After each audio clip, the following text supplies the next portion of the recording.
problem. No problem. Sorry that I not put it. Yeah. Can imagine. Yeah. Yeah.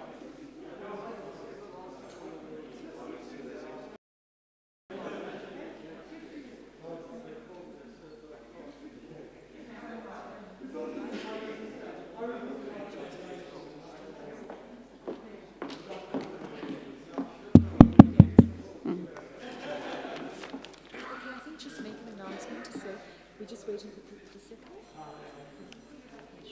Okay. Hello? Okay. Okay. Okay, great, great. Thanks. It's live? Okay, it's live. Can I start?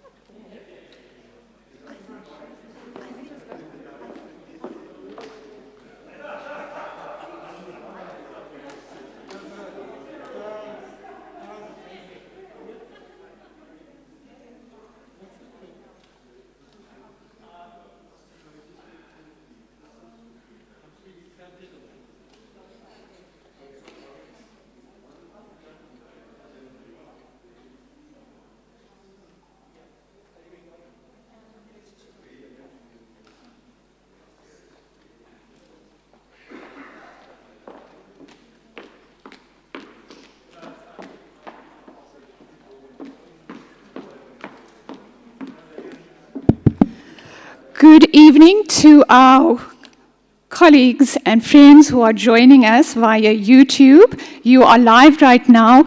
We are waiting for people to come into the hall, and due to the weather, we've had a delay a little bit. So please give us 2 minutes, but you're most welcome. We've got slides showing, and 2 minutes, and we'll start. Thank you.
Good evening, everyone.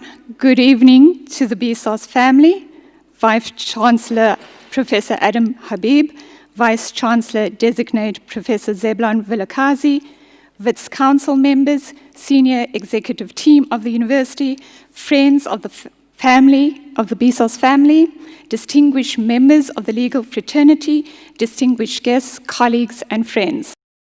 Good evening to all of those who are joining us online via YouTube. My name is Wisal Domingo. I'm the head of the School of Law, and I will be your program director for tonight. We are here to remember and hear from the following speakers tonight: Professor Adam Habib, Professor Bonita Meyersfeld, Ms. Zinat Suji, Professor John Dugard, Mr. Glenn Moss, Advocate Gilbert Marcus, and Anna Sophia Bizos. Before we start with our line of speakers, let us take a brief moment of silence to honor a man who has touched many lives.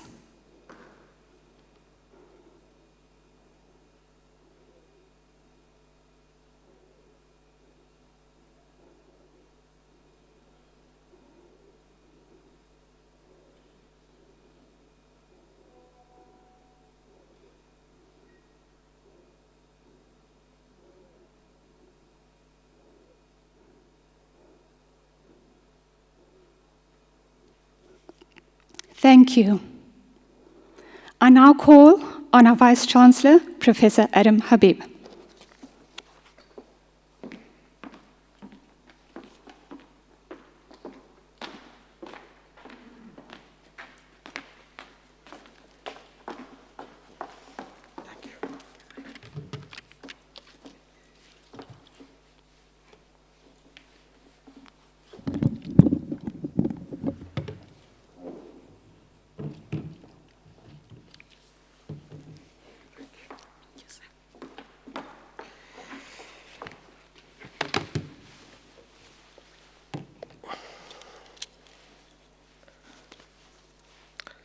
So the Bizos family, fellow Witsis, ladies and gentlemen, and I speak to those in this great hall and to the many who come through us online and through online services.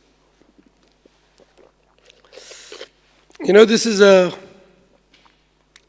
really a poignant moment for me. Many of you will know that I am leaving Wits at the end of this year. And in the 8 years of my tenure, I spoke at the memorial service of two of Wits's greatest sons. In 2013, in the same hall, under less stringent public health conditions, I spoke at the memorial service of Madiba.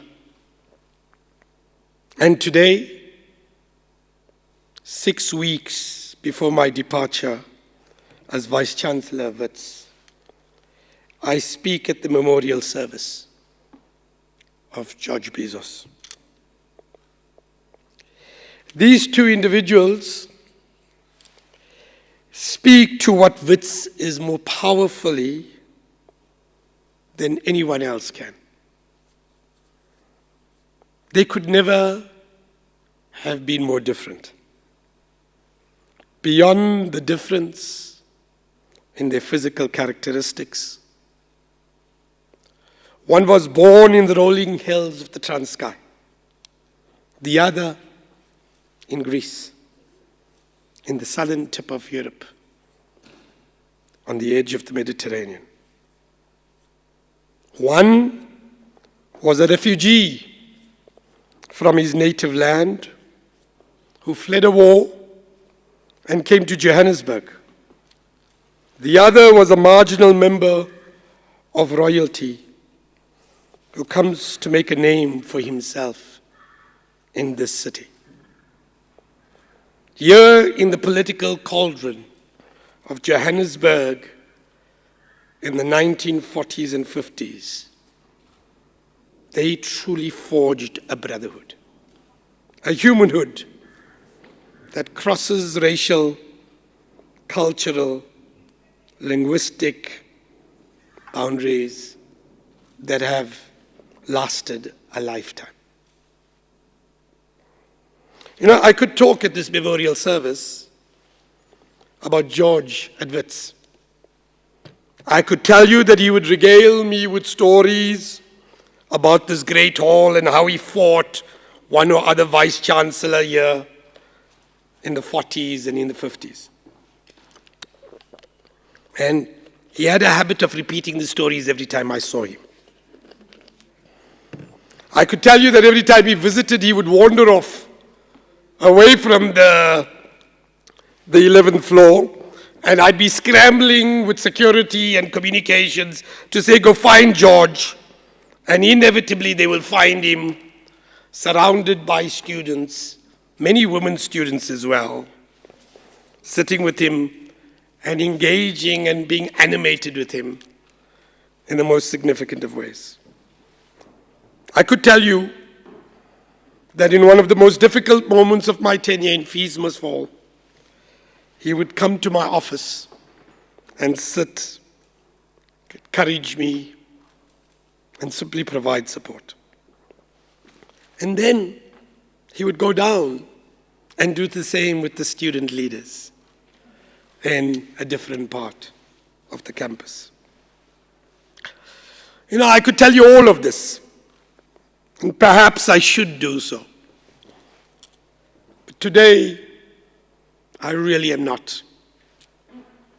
Today, I'm not going to do so because I want to use his life and that of his brother Madiba to speak about bigger truths to our world.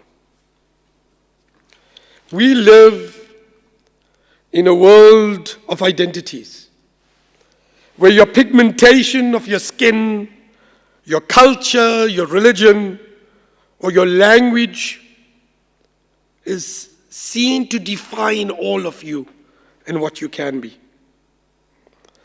But here, we're two brothers who defy this.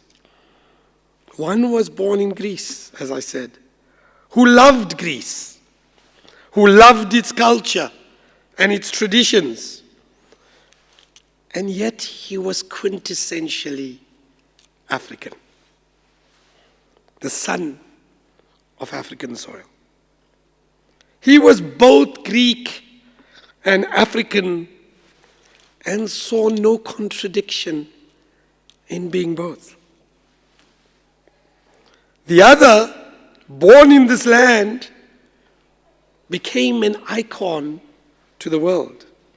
He became a symbol of justice and peace in Europe and Asia and in large parts of Africa. My recollection of this is perhaps captured in an incredible event. I think it was in 2011 or 2012, just before I'd come in. And I got caught up. I was on my way to the Middle East and landed for a connecting flight in Cairo. And I landed at the point where Tahrir Square, the protest in Tahrir Square, blew up. And in a sense, it was Iron Rensburg and myself, Iron Rensburg from the University of Johannesburg. And so we were stuck for 2 days in Cairo as these protests were happening, and we were walking around in these protests. And one night we had to leave. We had to desperately leave. They were going to lock the place down.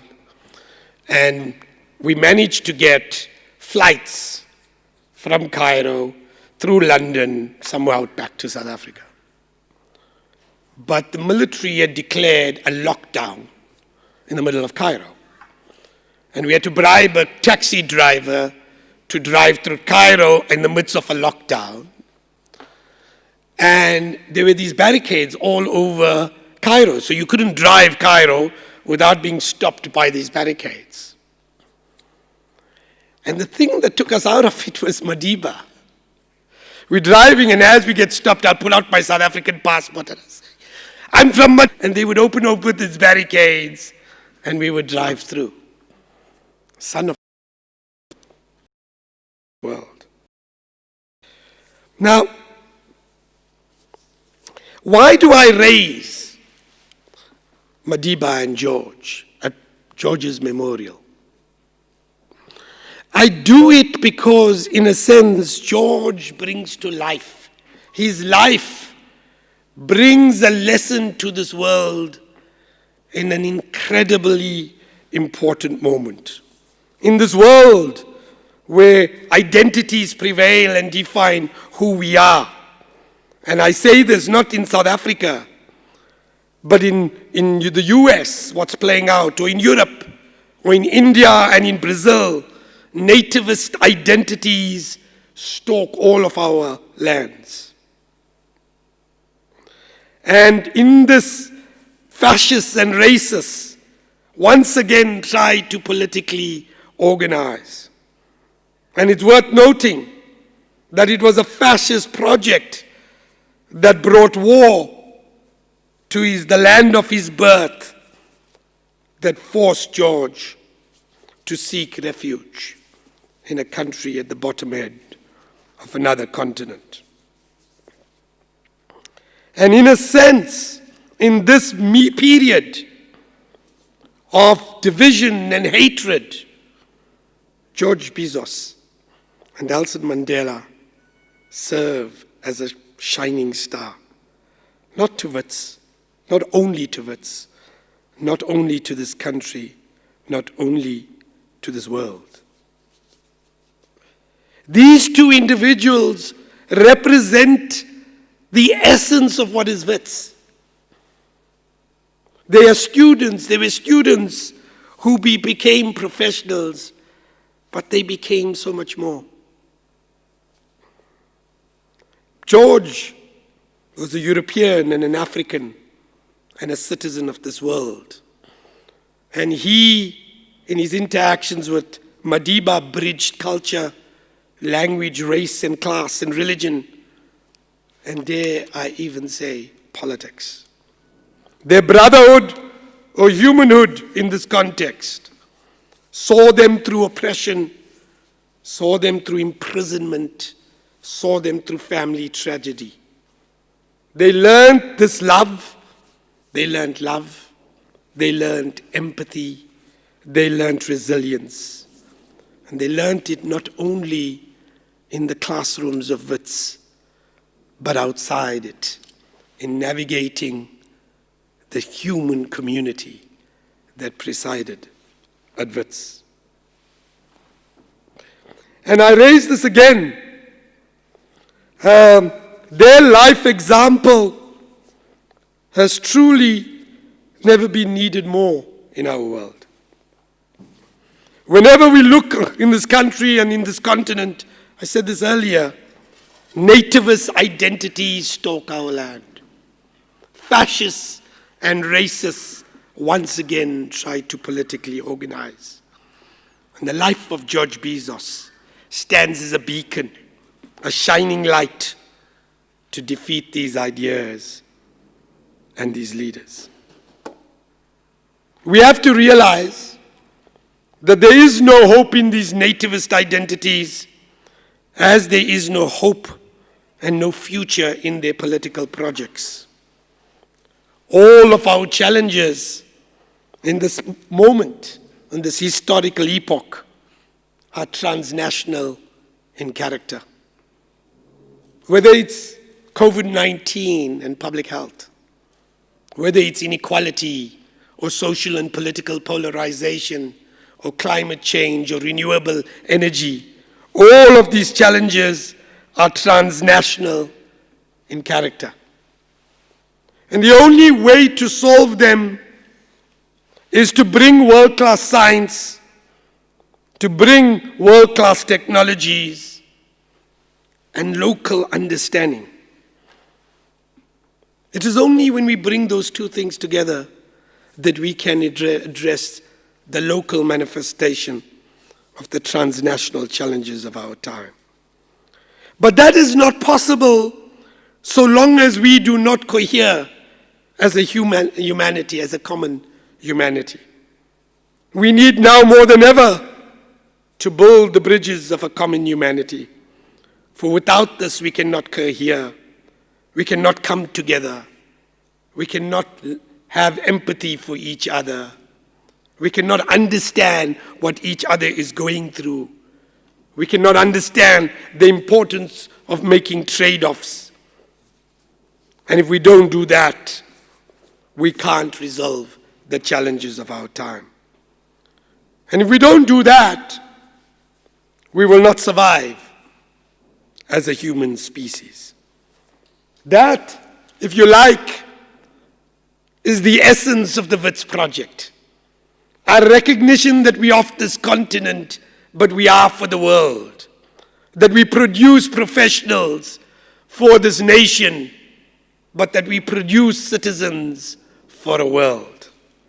Because we know that if we do not do this, we will not resolve the challenges of our time, and as a result, we will not survive the next 2 centuries as a human species. This is the WITS project. This is a project that goes beyond me. And I know that Zebulon Velagazi, my successor, stands by this, but it goes beyond him. It's crafted in the very essence of what this institution is about. It's crafted in the architecture of our buildings and our symbols. It's crafted in our curriculum, and it's crafted in the battles that we conduct in our corridors. And this WITS project, the greatest patrons of this project, even in debt, are George Bizos and Nelson Mandela. They demonstrate this through the lives they built and the bridges of solidarity they constructed across continents, cultures, religion, and class. They are our North Stars in this university, in this country, and in our world. And they will remain our North Stars. So, as the introduction of this memorial to George Bizos, I want to say that George Bizos was a son of this institution, but he became its North Star. I want to say to the Bizos family, thank you for sharing George with us. His passing is a moment of sadness. It is a moment of tears, but also a celebration of a life well lived. And remember, the son of Greece and Africa, the son of WITS, was not only our child, was not only our brother, was not only our father, but he became also our very own shining North Star. He is the brightest star in our memory sky. And he will remain as much, not only for each one of us at this memorial service, in this hall, in our homes, but for all of us, for generations to come. Thank you very, very much.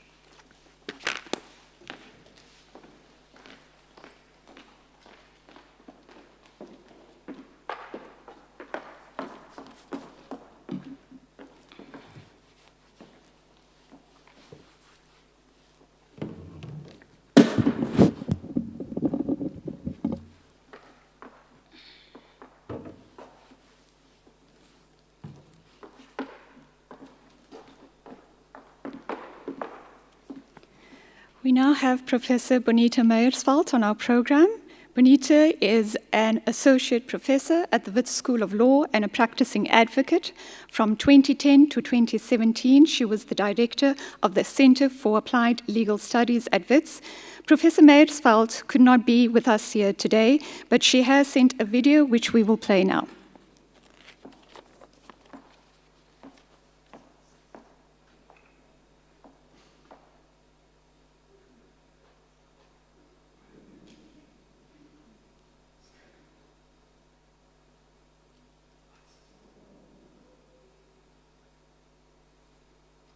It is a great honor indeed to be able to speak to all of you and with all of you today about the venerable George Bizos. One of the things that always struck me about George is his accent. In the decades that he lived in South Africa, he never lost his accent. And in many ways it represented something inherent and deep about George, and that was his authenticity and his true sense of self. He did not pursue the work he did. He did not fight for the justice for which he fought. And he did not aspire to become what he did because of anything other than an inherent notion that this is what needed to be done. I think there are so many stories about George and so many stories that George told. But in all of those stories, it's quite clear that George never had an exaggerated sense of self. He was never driven by what he was or by what he wanted, but rather by what was right. And I think that is an immensely important lesson for us individually, in our own personal circumstances, but also for us in a country that still so badly demands that all of us are authentically committed to that which is right and that which is just, independently of our own sense of self. And if there is any way in which we can truly honor George, it is to ensure that we replicate his authenticity, his integrity, and like him, let us never lose our accent that proves we are committed to a just country. I'm sorry I can't participate with you all, certainly in person, but even in a live Zoom. But if I can say anything, it is to all of you. I am quite humbled to be amongst this panel of speakers and to be presenting to you who are all change makers, all gallant, and all committed to the pursuit of justice. And it was the greatest respect that I salute you, and I salute George. Thank you.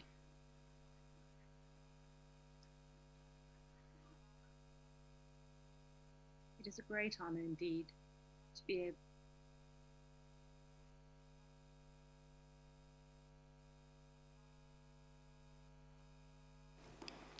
Professor Madlungesi called me this afternoon. He lost his mother quite suddenly this year.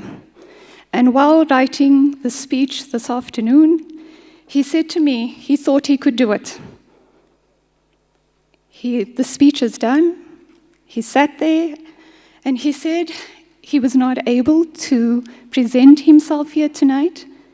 It is still raw and emotional for him, and it's brought up all those memories as he started writing. So he's asked me to extend his sincere apologies to the Bizos family and everyone here tonight for withdrawing at the last minute. So I'll call upon Ms. Zinat Suji now. Ms. Suji is a former LRC staff member and a former staff member of the Center for Applied Legal Studies. Ms. Suji was also an attorney in the Basic Service Program at CALS. And she was a researcher at the Constitutional Court.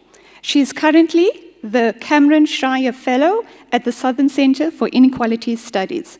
Ms. Suji?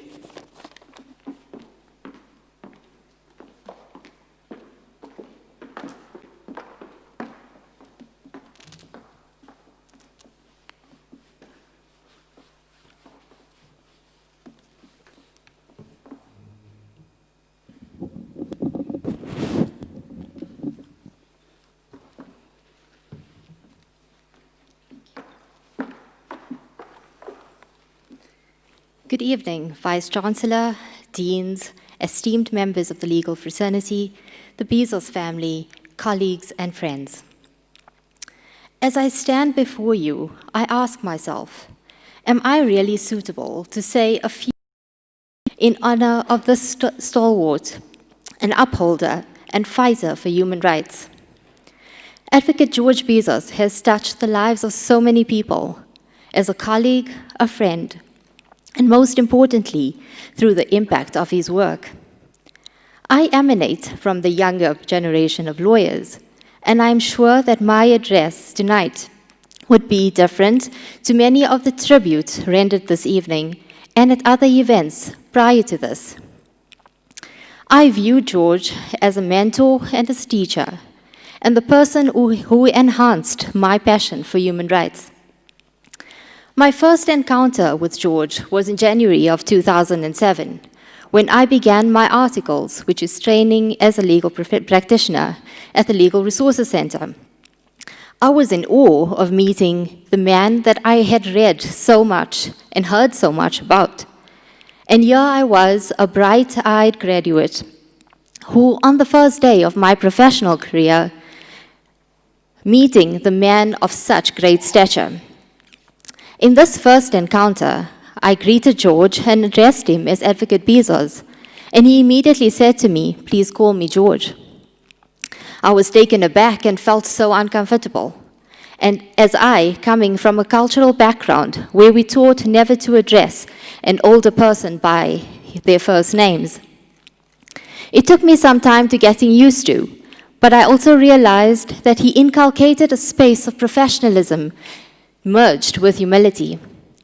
As a candidate attorney and later on as an attorney at the Legal Resources Center, George conducted training sessions with us. He debated the law and cases, but special memories linger of his recollection of the past. He shared stories of his successes in court and the challenges that he faced in fighting in the pursuit of justice.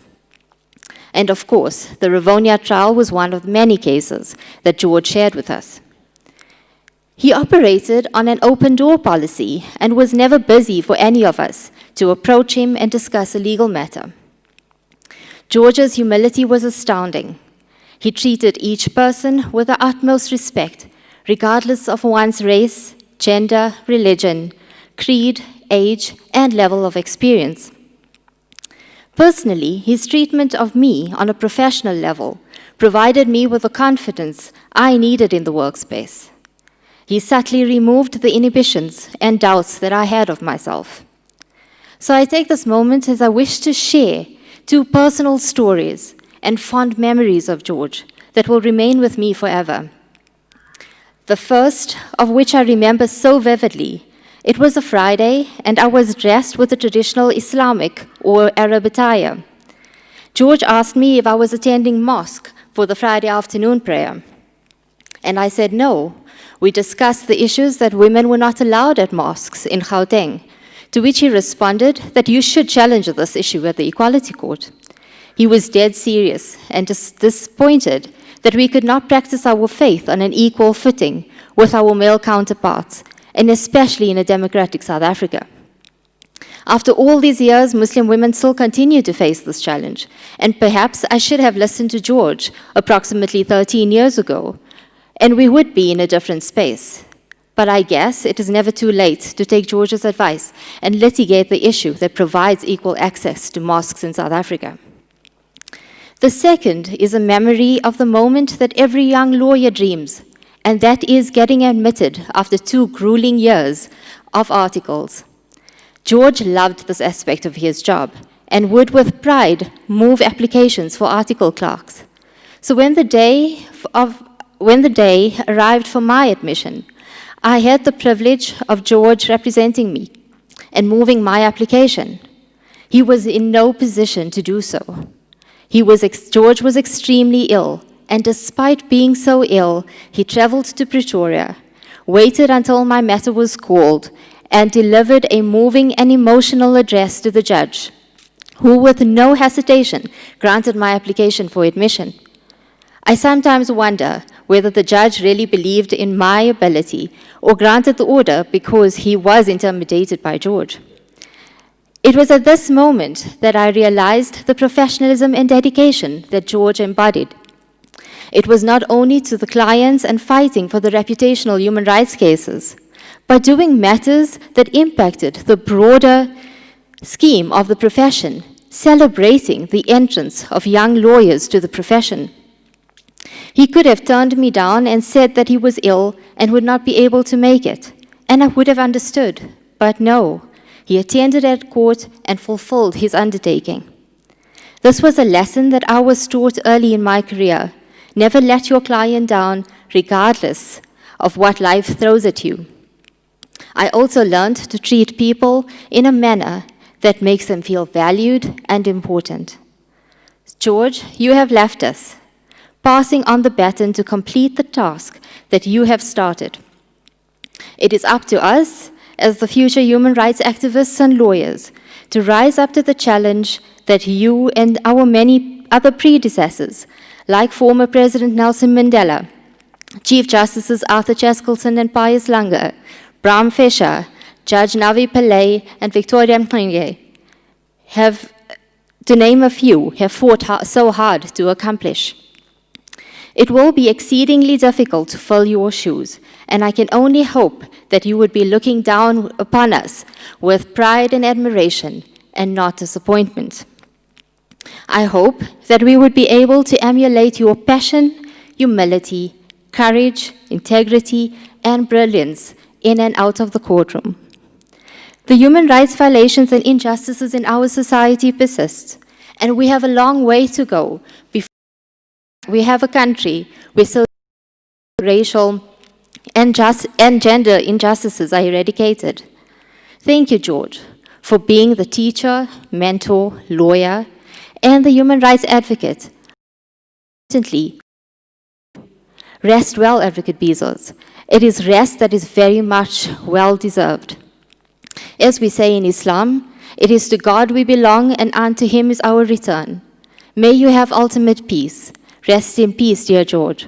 I hope to walk in your footsteps and make you proud. Thank you.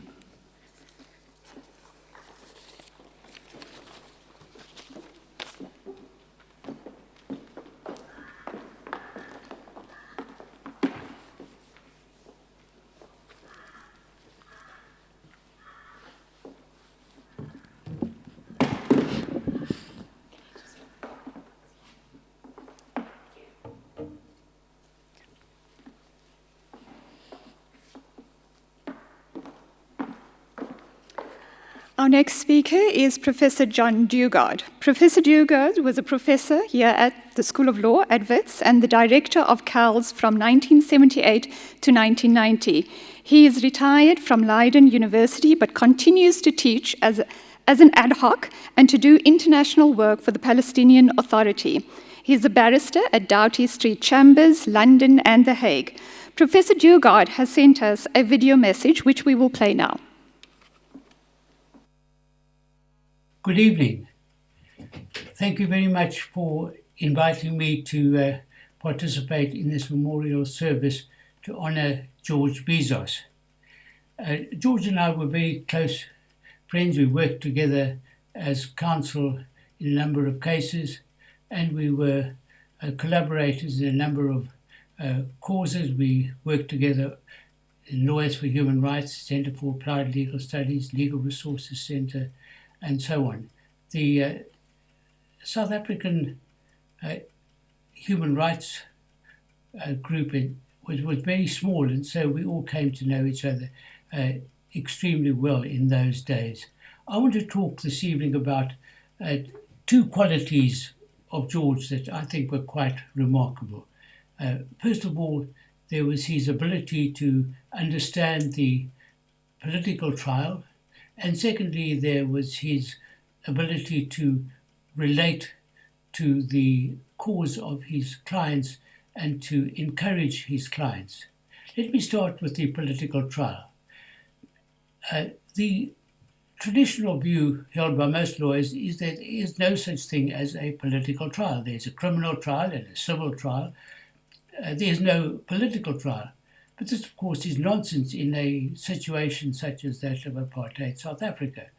The apartheid regime used the criminal trial in order to discredit its opponents and to eliminate them, and in order to lead the general public to believe that the government was in command of the situation. In these circumstances, it became necessary for the defense to devise its own strategy to counteract that of the government. And George was a master in this strategy, in being able to present the case of his clients in such a way that the government would not be in control of the proceedings, but that the defense would be on the offensive, as it were, and dictating the nature of the proceedings. I worked for some time with George in the case of the South African Rivonia trial. This was the trial of 37 SWAPO leaders who had taken up arms against the South African administration after the International Court of Justice had failed to consider the case of South Africa practicing apartheid in Namibia during the 1960s. The SWAPO leadership was brought to trial in Pretoria in the old synagogue and tried under an extraordinary piece of legislation, the Terrorism Act of 1967. This was a law which defined the crime of terrorism and made it retrospective until 1962. It provided for the death penalty, detention without trial, and so on.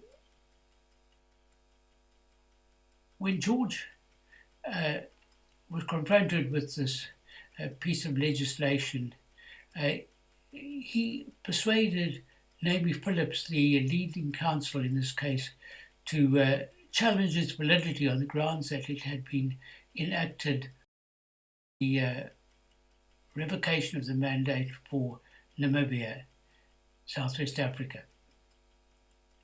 And by challenging the validity of the statute and presenting the case of the SWAPO leadership in a sympathetic manner, George was able to transform the nature of the proceedings from one in which the government was in control and dictating the nature of the proceedings in order to discredit its opponents into one in which the SWAPO leadership was presented in a favorable light and the case was internationalized, with the result that the international community responded. The matter went to the Security Council, which adopted a resolution condemning the trial and the conviction of the SWAPO leadership. And this ultimately resulted in independence for Namibia some 20 years later, but there's no doubt that this trial was the one that started this whole process. George's other attribute was to be able to identify with the cause of his clients. He was able to give them courage to present their case forcefully and positively before the court. He really, to some extent, was able to identify with the cause of his client, and in this way to encourage the clients. In the Southwest African case, many of the accused had been brutally tortured and were dispirited when they were brought to trial, but George succeeded in transforming them into persons dedicated to using the trial in order to advance their own cause. So George was really the South African human rights lawyer who, in my view, best understood the nature of the political trial in South Africa. And he made a major contribution in trials such as the Namibian trial, the Rivonia trial, the Dalmas trial, the inquest into Neil Aggart's death, and so on. George was undoubtedly South Africa's foremost human rights lawyer, and it was largely because of his ability to understand the trial of clients. Let me end on the following note. During the apartheid period, foreign visitors would often ask George, what do you intend to do when the ANC comes to power? What office would you like to hold? And George would say very slowly and ponderously, when the ANC becomes the government, I will continue my work as a human rights lawyer, because there will be a need for a human rights lawyer in the new system. No system is perfect. And so it was. When change came, George declined high office. I'm quite sure that he was offered high office by the new government, but he continued his work as a human rights lawyer, working for the Legal Resources Centre and appearing in cases such as the Marikana case and others. This indicated George's clear commitment and dedication to the cause of human rights and his determination to make a useful and positive contribution to justice in South Africa. Thank you. Good evening.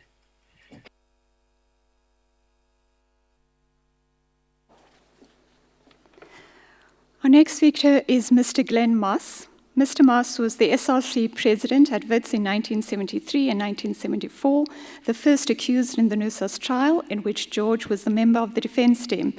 And he's also the author of The New Radicals, a generational memoir of the 1970s. We also have a video message from Mr. Moss, which we will play now.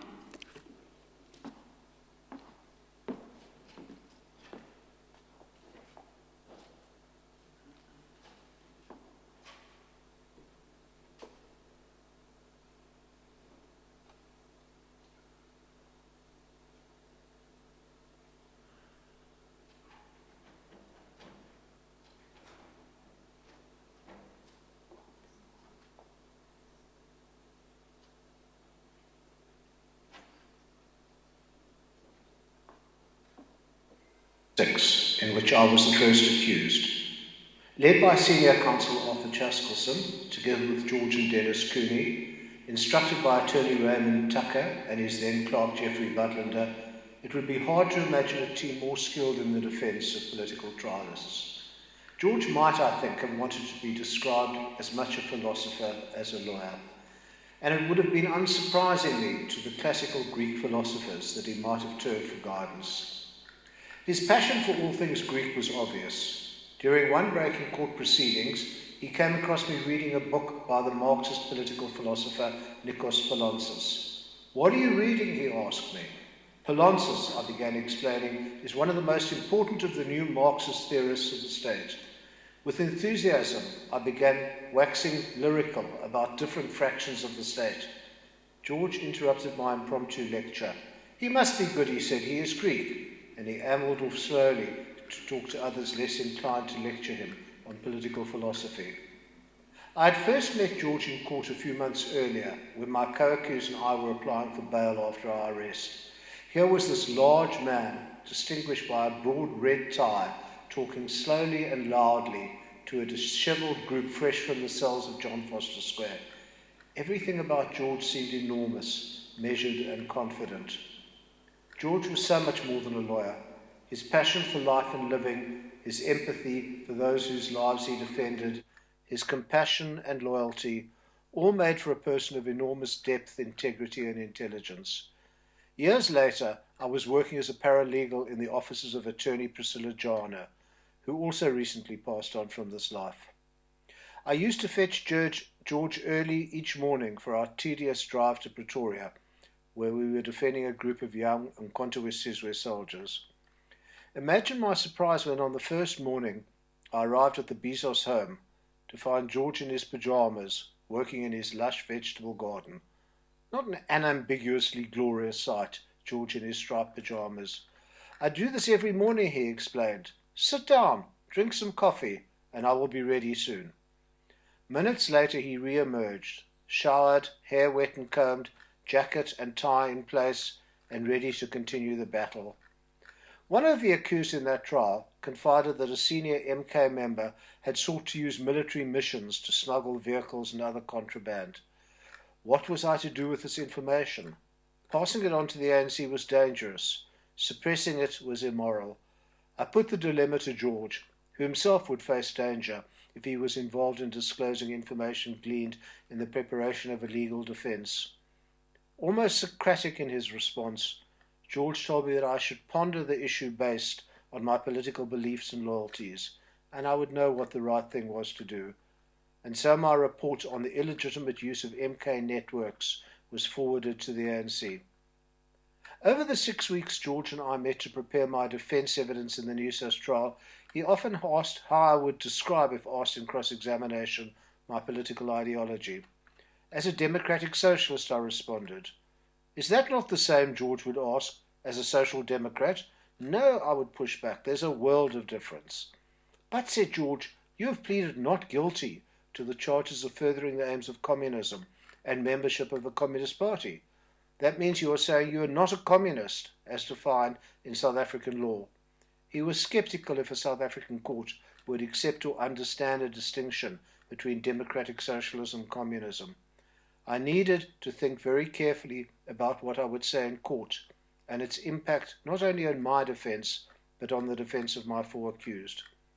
George would not tell me what to say. He would only advise me to consider consequences.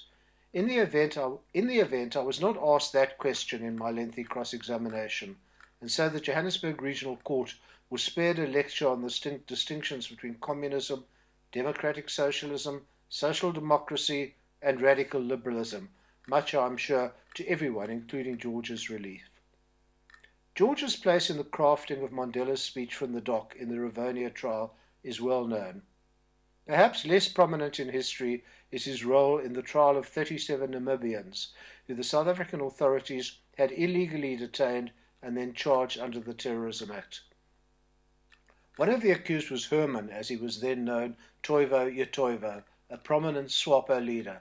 Like Mandela, he was in real danger of a death sentence, and again, like Mandela, he chose to make a statement from the dock, challenging the legitimacy of the whole trial.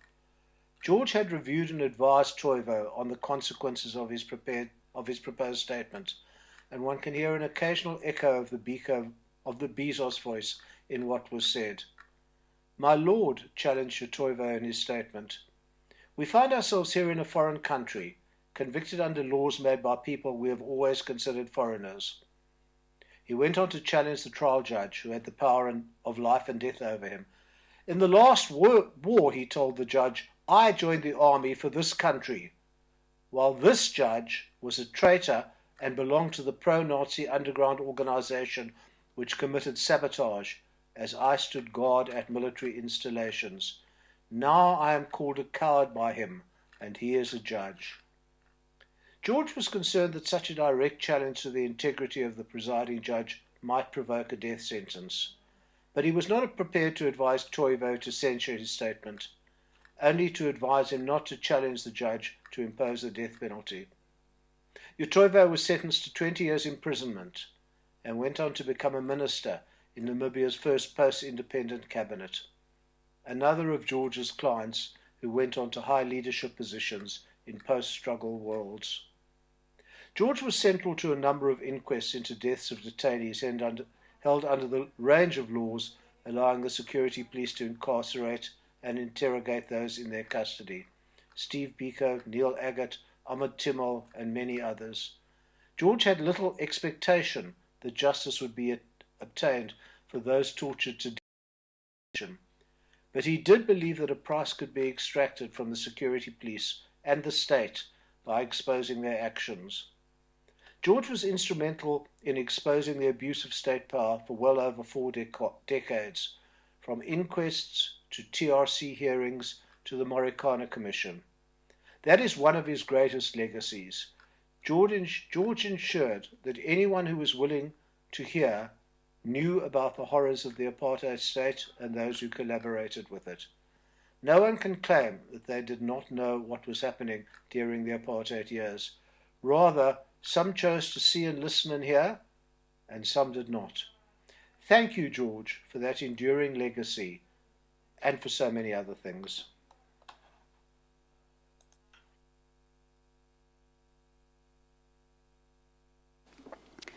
I now call upon Advocate Gilbert Marcus. Advocate Gilbert Marcus is a senior counsel at the Johannesburg Bar with a substantial practice in constitutional and administrative law. He is also an honorary professor at the Wits School of Law.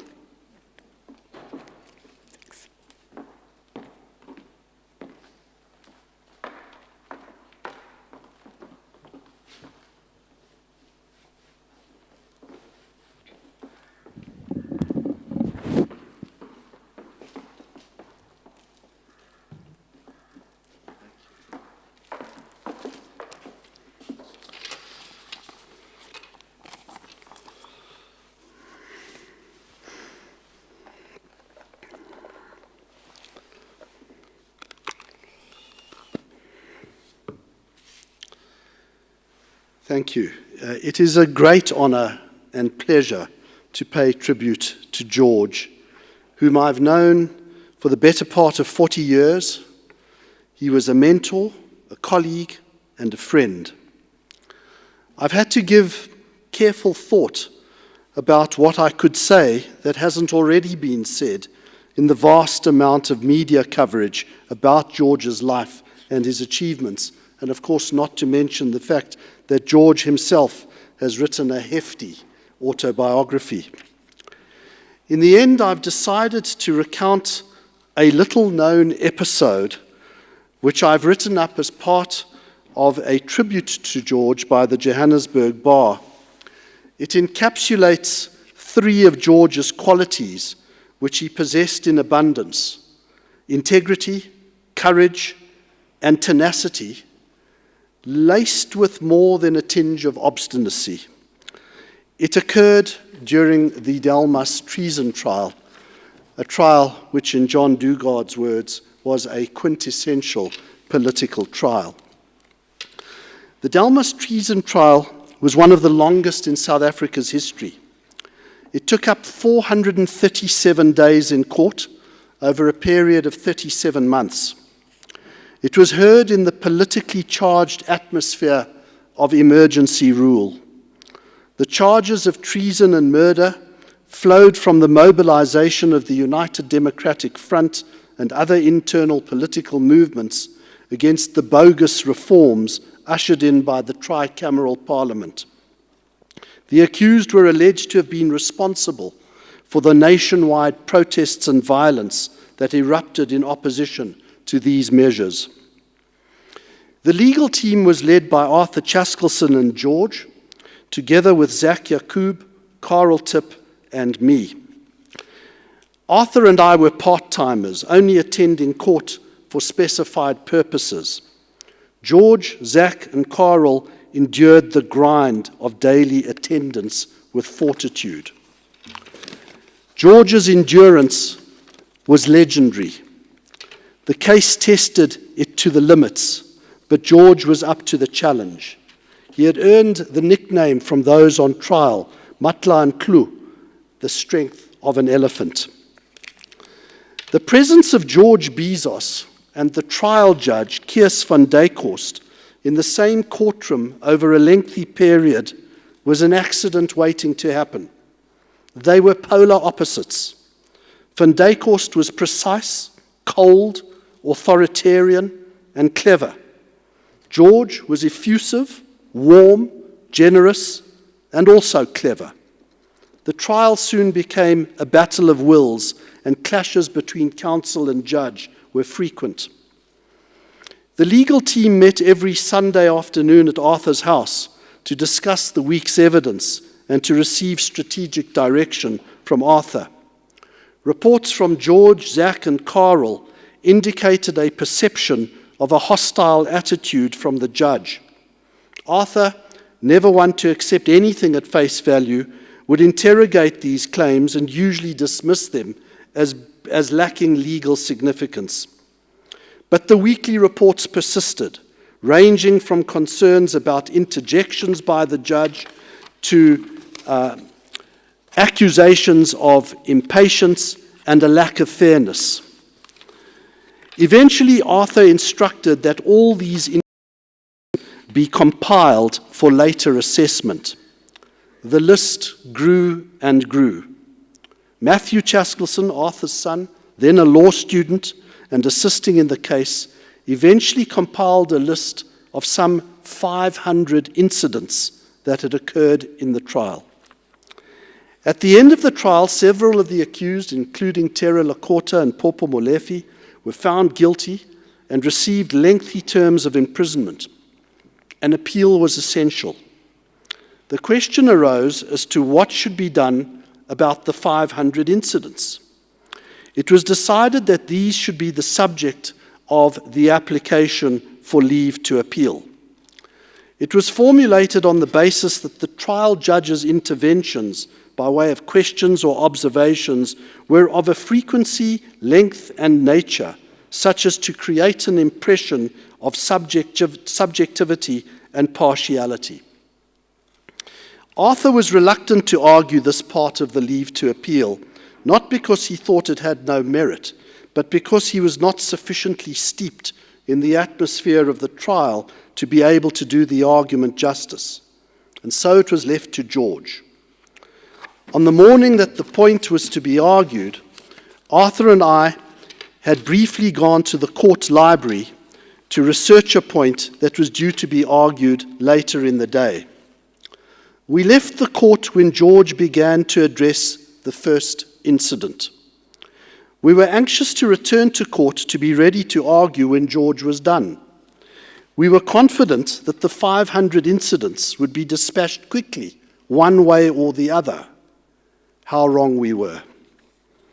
When we returned to court after an absence of about 20 minutes, George was still addressing the first incident. The judge was furious. He regarded this as a personal affront, which he was not going to tolerate. He insisted on George addressing each and every one of the 500 incidents, and George proceeded to do so. When 4 p.m. came, George inquired whether it was a convenient time to adjourn. No, it was not, was the terse response. George carried on. By 5 o'clock, the court stenographer was in tears, and Van Dykhorst refused to release her. Shortly before 6 p.m., the prosecutor inquired whether the court could adjourn to get motor cars out of the parking garage, which was about to close. Nothing doing. At 7 o'clock, Arthur said to George, "It's enough, George, sit down." An argument then ensued, audible for all to hear. George said, "I will not let him wear me down. I will continue till midnight if necessary." As George later observed, by now it was a matter of stamina. Eventually, Arthur stood up and simply told the judge, "It's enough." The judge relented. The incident epitomizes George's tenacity and endurance. He would never give up, no matter how steep the odds. Importantly, the judge ultimately agreed to grant leave to appeal on this point. He did so, and I quote, "in self-defense," insisting that he was even-handed in his treatment of both counsel, as all came in for criticism that was due to them. He explained that where tediousness or repetitiveness of some led to exasperation, my remarks were sometimes caustic. I offer no apology, therefore. He added that he would normally have dismissed this matter as frivolous or vexatious, but chose not to do so. This was because, and I again quote, "Mr. Bizos for the defense harped upon these alleged irregularities in exaggerated terms to a captive audience of reporters who lost no time in publishing his views to the detriment of myself and the bench. In the circumstances, Van Dykhorst regarded it as imperative that this matter be decided by our highest court." The appeal court never got to express a view on this issue for which George had so tenaciously fought. The appeal succeeded on the basis of a different fatal blunder committed by the judge in precipitately dismissing one of his assessors. And to George's great delight, the successful appeal was handed down on the 15th of December 1989, before the dramatic events that were to unfold in February the next year. George was particularly delighted because he did not want it thought that the political winds of change had influenced the appeal court. That too epitomized George, gracious in victory, which in those days was a relatively rare occurrence. It is fitting that this tribute takes place on Armistice Day.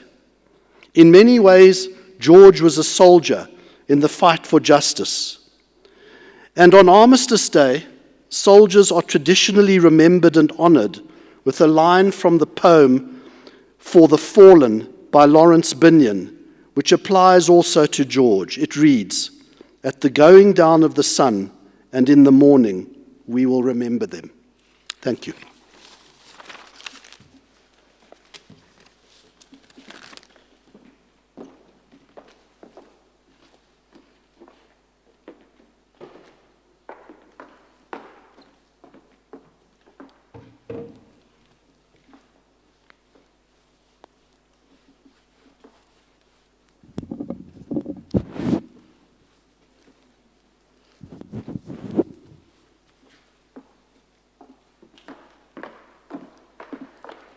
I now call on our final speaker for this evening, Anna Sophia Bizos, the granddaughter of George Bizos. Anna Sophia is in her final year of her LLB degree at the Wits School of Law. She is also the chief editor of our law student newspaper, Dumelang.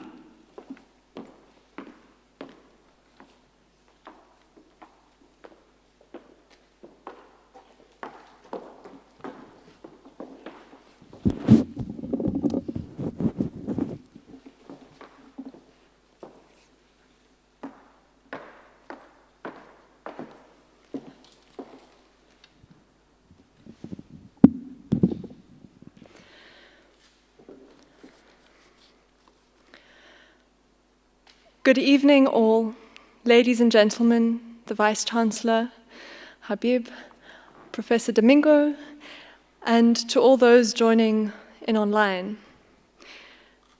Firstly, I just want to convey our sincere gratitude as a family, as the Bizos family, to Wits for hosting this memorial service in honor of my grandfather, George Bizos, this evening.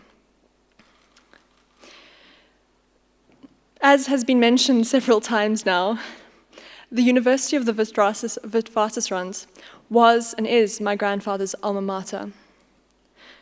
An alma mater is a university, school, or college one has formerly attended. But the Latin translation of the phrase is that of nourishing or bountiful mother. This translation of the Latin phrase is particularly apt for what Wits would come to mean for my grandfather, and for this family of Witsies as a whole. This is because it was Wits that in many ways set the course for my grandfather's life, and why he was so fiercely proud to be a Witsie till the end. Before arriving at Wits, the course of my grandfather's life had undoubtedly already started to take shape in that a social and political conscience had been instigated in him from a very young age. His father, my great-grandfather, had been removed as a mayor in his hometown Vasilitsi when the dictatorship came in Greece. My grandfather, along with his father, Andoni, then ended up coming to South Africa as a refugee from Nazi-occupied Greece, the both of them having risked their lives to save 7 Anzac soldiers. My grandfather would often relate the story of how, when he arrived in Durban, he was shocked and horrified to see men, black men, pulling rickshaws. He couldn't understand how people, human beings, were being treated as beasts of menial labor, as less than human. Yet ultimately, it is no doubt that it was at Wits that the course of his life and his life's work would be set into motion. It began his own political, social, vocational fight against apartheid for social justice. And in truth, I think it's where many of his lifelong friendships were made. Indeed, it was in this very great hall in which we are gathered today that my grandfather stood up to propose an ultimatum to be given to the university authorities. The National Party government was planning on introducing quotas for black students in the medical and dental faculties. The ultimatum that my grandfather gave was that if the university authorities were to allow for this, the students should then go on strike.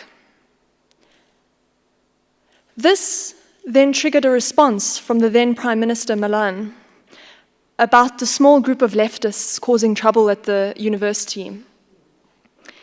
And the next day, he came back again to this very great hall and proudly proclaimed that if advocating for equal treatment for my fellow students makes me a leftist, I am proud to be one.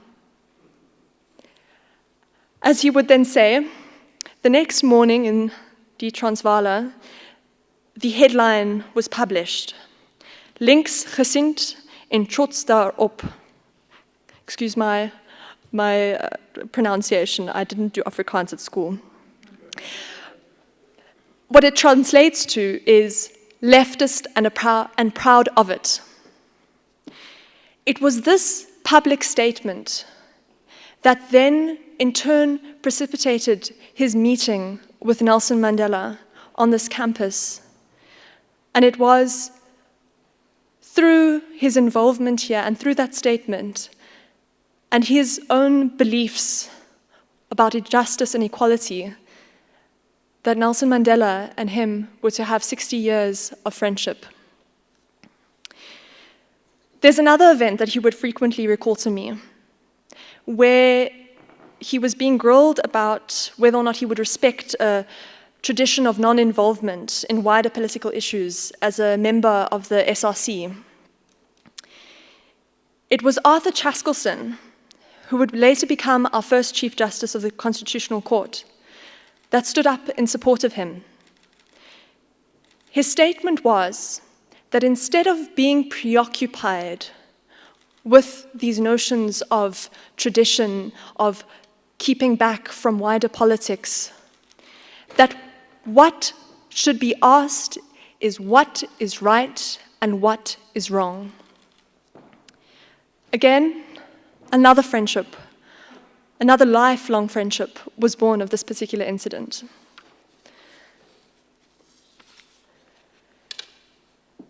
These two particular stories, and there are many stories, as have already been told tonight, stand out because to me they exemplify what the Wits experience is about.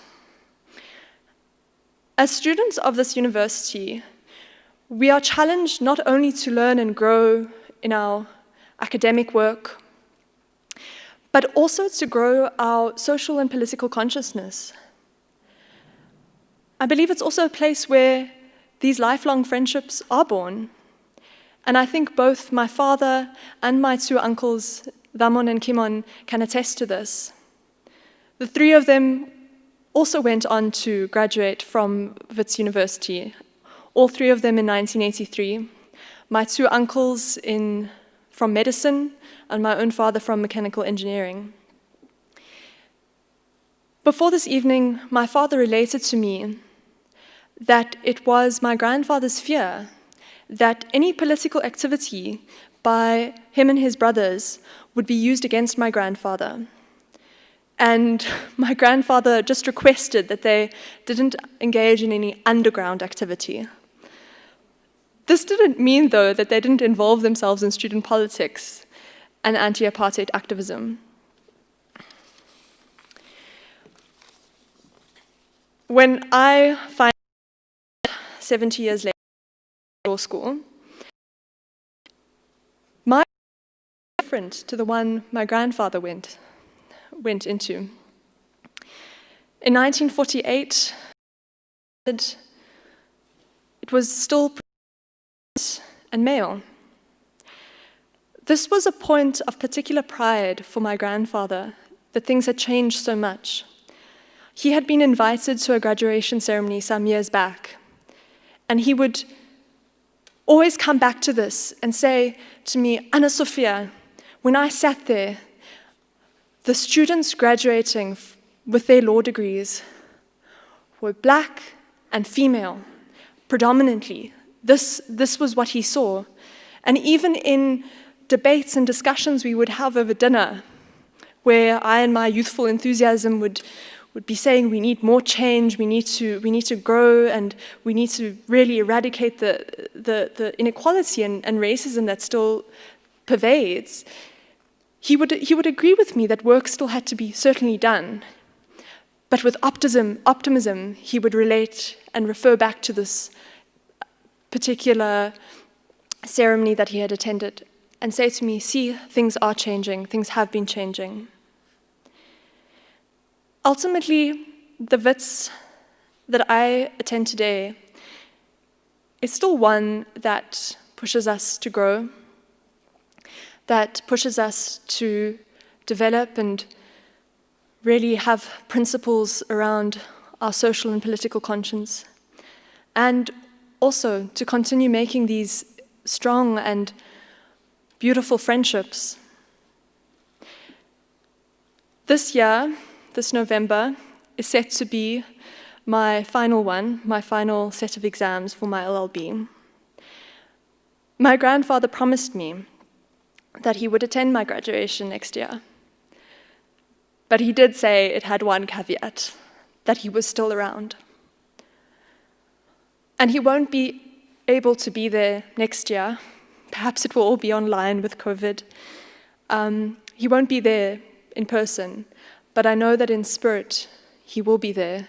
And really, when I do graduate, it will be in honor of him.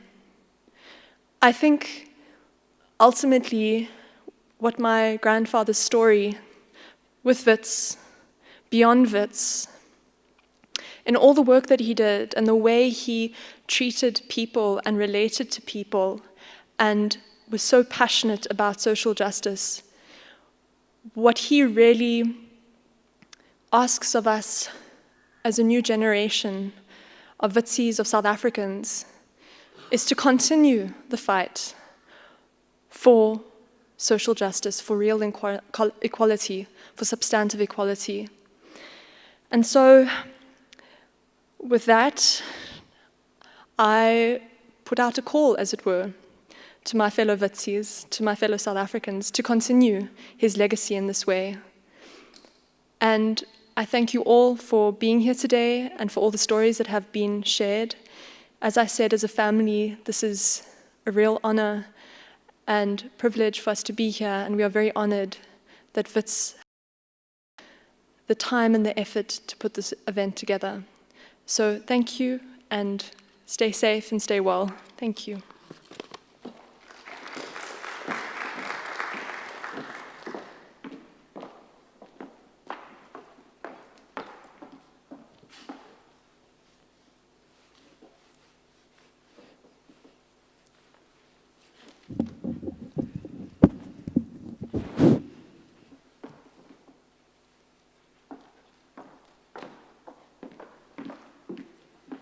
Many thanks for that, Anna Sophia. I think the last time I saw George was at Anna Sophia's School of Law prize giving last year. He attended almost every event at our school, and indeed, his spirit will be with us. So in closing, I'm going to tell a story Alexei Bizos asked me to share with everyone. And it goes as follows. In the late 1960s, Prime Minister B.J. Vorster asked a certain lawyer to pass on a message to George Bizos. The message was as follows. Sê vir hom dat sy tou word kort. Tell him that his rope is running short. Fast forward to George's funeral. Alexei, his younger son, reports that he had some trepidations about the involvement of the military at the funeral. He was pleased that there were no guns.